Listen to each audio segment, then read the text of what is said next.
The story follows Alice, a single mother who has spent so many years chasing professional success that she has almost forgotten how to enjoy her own life. For the past 8 years, she has worked at a major magazine in Paris, constantly traveling, meeting deadlines, and sacrificing time with her daughter. Because Alice is rarely home, her older sister handles most of the parenting responsibilities. Alice tells herself that the arrangement is temporary and that everything will be worth it once her career finally moves forward, but 4 years have passed without a promotion. At the beginning of the film, Alice is working in Brazil when a friend calls with troubling news. A younger woman at the office has been working hard to impress their boss, and rumors suggest she may receive the promotion Alice has wanted for years. Alice is furious. She has given the magazine nearly a decade of her life, yet management still treats her as replaceable. Determined not to lose her chance, she finishes the assignment early and immediately flies back to Paris. On the plane, Alice is seated beside Stéphane, a cheerful college student in his early 20s. His economy seat was accidentally assigned to someone else, so the airline upgraded him to business class. Stéphane is thrilled by every detail, from the wider seat to the complimentary service, while Alice barely notices him because she is buried in work. During the landing, the plane hits severe turbulence. Alice becomes frightened and instinctively grabs Stéphane's hand. For her, it is only a reflex. For Stéphane, it feels unforgettable. No woman has ever held his hand like that, and in a matter of seconds, he becomes fascinated by her. At the airport, Alice's sister and daughter are waiting to welcome her. Stéphane later notices that Alice left a flash drive beneath her seat. He rushes through the terminal hoping to return it, but Alice has already driven away. Back home, Alice's sister tries to persuade her to meet a doctor who might be a good match. Alice rejects the suggestion immediately. Romance is the last thing on her mind. She believes relationships will only distract her from the promotion she deserves. Alice goes straight to the office, where several coworkers already dislike her demanding attitude. Her closest friend, John, remains supportive, while her assistant, Claire, tries to keep everything organized. Claire mentions that a young man named Stéphane has called more than once, but Alice says she does not know anyone by that name and refuses to waste time returning the message. She then marches into her boss's office and asks why she has been passed over again. Her boss tells her that her writing has become predictable. Her articles are polished, but they no longer feel alive. Readers want energy, humor, romance, and risk, and Alice's life seems to contain none of those things. He points to Lisa, a popular coworker who has been married 3 times and shares every dramatic detail online. Her chaotic personal life attracts readers and boosts sales. Unless Alice becomes more interesting, her boss warns she may not only lose the promotion but also her job. That night, Alice stays late, wondering how anyone is supposed to manufacture excitement. Then she notices Claire's note about the missing flash drive and finally remembers the student from the plane. She calls Stéphane, who is spending the evening at a bar. He offers to return the drive another day, but Alice insists on meeting immediately because the files are important. When she enters the bar, a few coworkers are shocked to see the serious, career-obsessed Alice in such a casual place. Stéphane explains that the flash drive is at his apartment, so they will have to go there. Outside, he asks her to ride with him on his scooter. Alice has never ridden one and struggles even with the helmet, so Stéphane gently helps her. 2 coworkers secretly photograph the moment from an angle that makes it appear as though Alice is kissing him. Within minutes, the image is posted online. At Stéphane's home, Alice briefly meets his father and retrieves the flash drive. Stéphane asks her to stay for coffee, but she declines, telling him that dating someone his age is not something she would ever consider. He hides his disappointment and returns to his normal routine. The next morning, Alice arrives at work and immediately senses that something has changed. Everyone is staring, whispering, and smiling. John shows her the viral photograph. Alice insists the picture is misleading, but her boss loves it. For the first time, people are talking about Alice as if she has a private life. He encourages her to keep the story alive because this new image may make readers curious about her work. John jokingly suggests that Alice pretend to date Stéphane. At first, she refuses. Using a young man's feelings for professional gain seems cruel and dishonest. However, the possibility of finally receiving a promotion begins to overpower her conscience. She convinces herself that the arrangement will be harmless and temporary. Alice visits Stephane's college the next day. He is surprised and pleased to see her. She tells him that he reminds her of someone she dated when she was younger and claims that meeting him brought back emotions she thought she had forgotten. Her attention makes Stephane feel as though he is living inside a dream. She gives him an address and invites him to an event that evening. The event is a performance attended by writers, editors, artists, and influential people from Alice's professional circle. Stephane arrives underdressed, but Alice deliberately brings him inside so everyone will see them together. She wants her coworkers to believe she has become spontaneous. To strengthen the illusion, she drinks, smokes, and behaves in ways that feel completely unnatural to her. When one of Alice's male friends becomes overly familiar and touches her inappropriately, Stephane mocks the man's performance and embarrasses him in front of the room. Alice laughs, grateful that Stephane defended her without making a scene. Later, her sister calls and reminds her that the doctor has been invited to dinner. Alice lies to Stephane, saying her daughter is ill, and leaves. Stephane walks her to the taxi and makes sure she gets home safely. His sincerity touches Alice more than she expected. Alice arrives at dinner intoxicated and irritated. She asks the doctor a series of rude, absurd questions, and he responds by humiliating her in front of the family. Angry and embarrassed, she leaves the table. Although the evening is a disaster, Alice begins to realize that she felt more comfortable with Stephane than with the respectable man her sister selected for her. Still desperate to impress management, Alice takes Stephane to a fashion show where the company's chief executive will be present.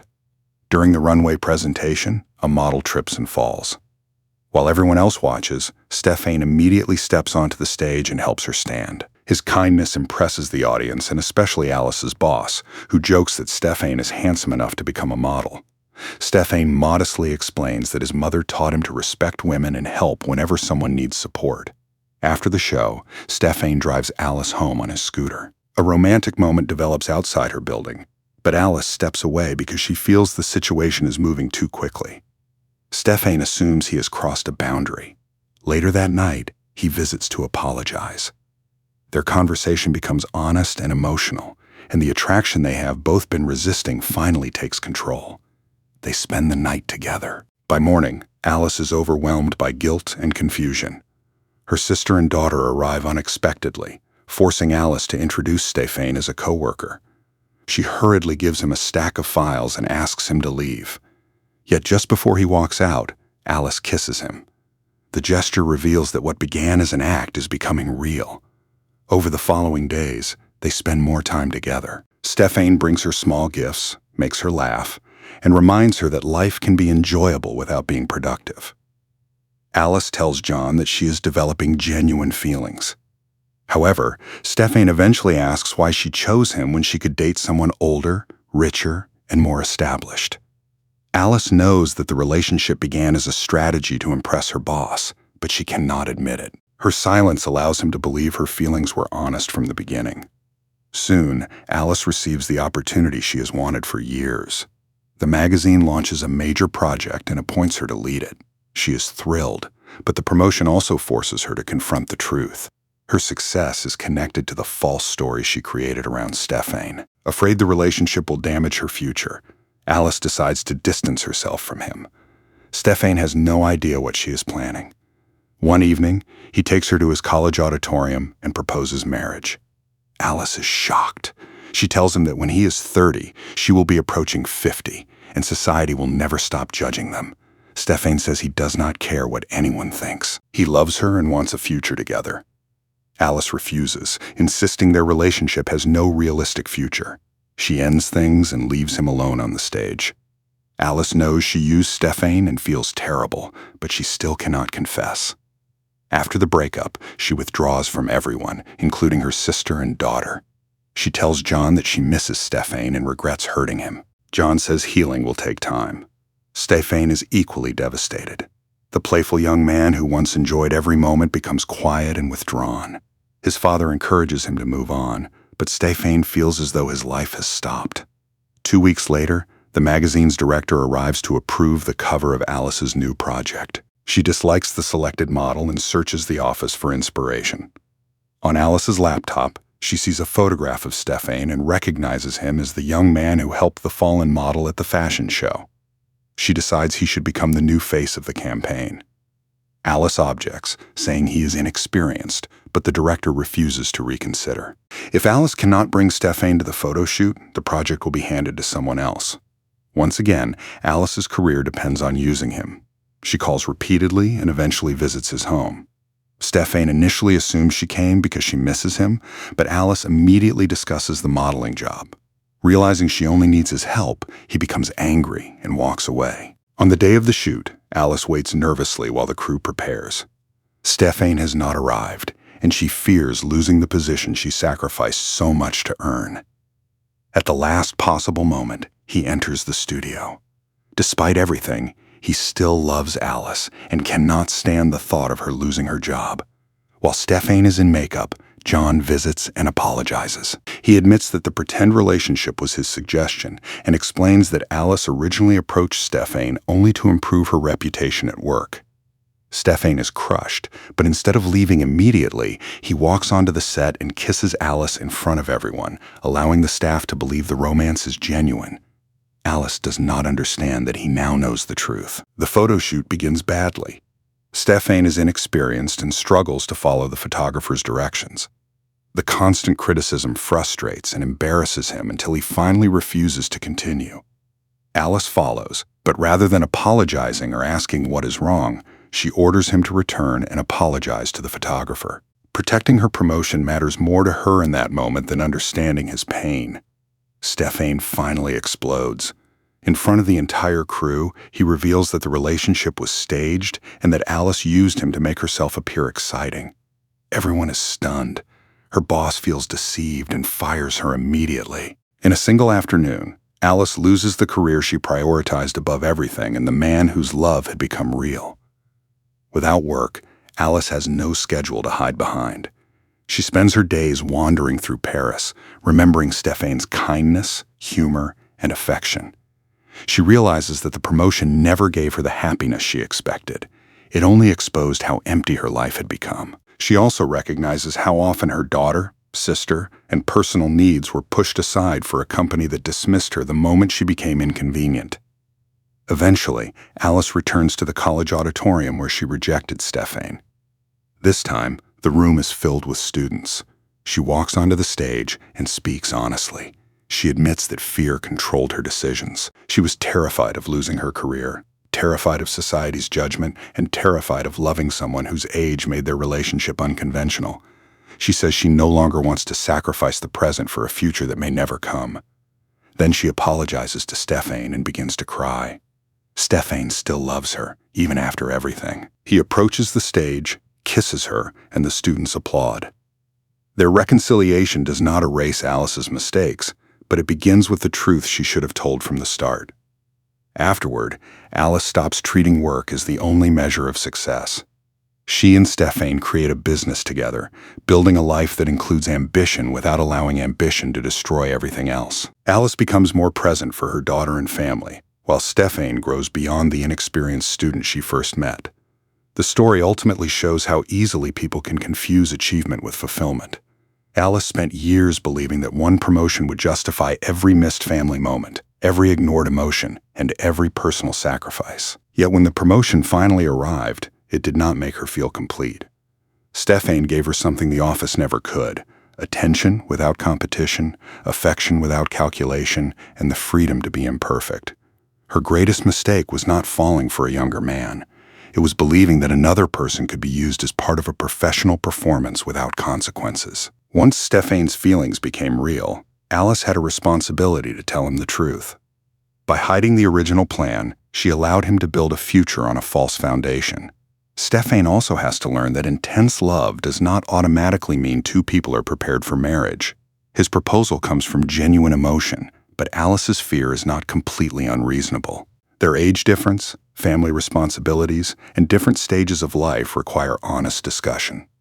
The happy ending becomes possible only after both stop pretending that love can survive without difficult conversations. John's role also matters because his careless suggestion starts the deception. He views the fake relationship as a clever marketing strategy, but real people are not magazine content.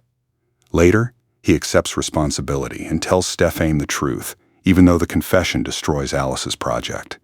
His honesty comes late, but it forces everyone to stop participating in the lie. By the end, Alice understands that a meaningful life cannot be built on one achievement. Career success, family, love, self-respect, and honesty must exist together. Ignoring any one of them eventually damages the rest.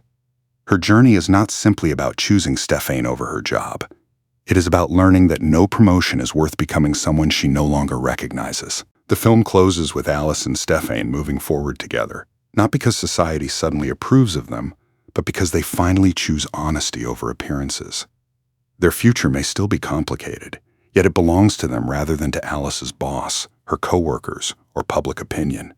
What began as a dishonest performance becomes a real relationship only after the performance ends. The contrast between Alice and Stephane is what gives the story its emotional energy. Alice plans everything, measures every risk, and evaluates people according to how they might affect her future. Stephane reacts from instinct. He helps strangers, speaks honestly, and follows his feelings even when doing so makes him vulnerable. At first, Alice sees those qualities as signs of immaturity. Over time, she realizes that his openness is not weakness. It is something she lost while turning herself into the perfect employee. Stephane, meanwhile, initially idealizes Alice because she appears confident, experienced, and successful. His heartbreak forces him to understand that adulthood does not automatically make someone emotionally courageous. Alice may know how to manage deadlines and lead a project, but she struggles to admit when she is afraid or wrong. Their relationship can only become healthier after both illusions disappear. Alice must see Stephane as a real partner rather than an exciting accessory, and Stephane must see Alice as a flawed person instead of the perfect woman he imagined on the airplane. The film uses their age difference to create conflict, but its deeper question is whether two people can grow past the roles they assigned each other. Their reunion suggests they can, provided neither hides behind career, youth, fear, or fantasy again. Love does not solve every practical problem, but it gives them a reason to face those problems honestly together again.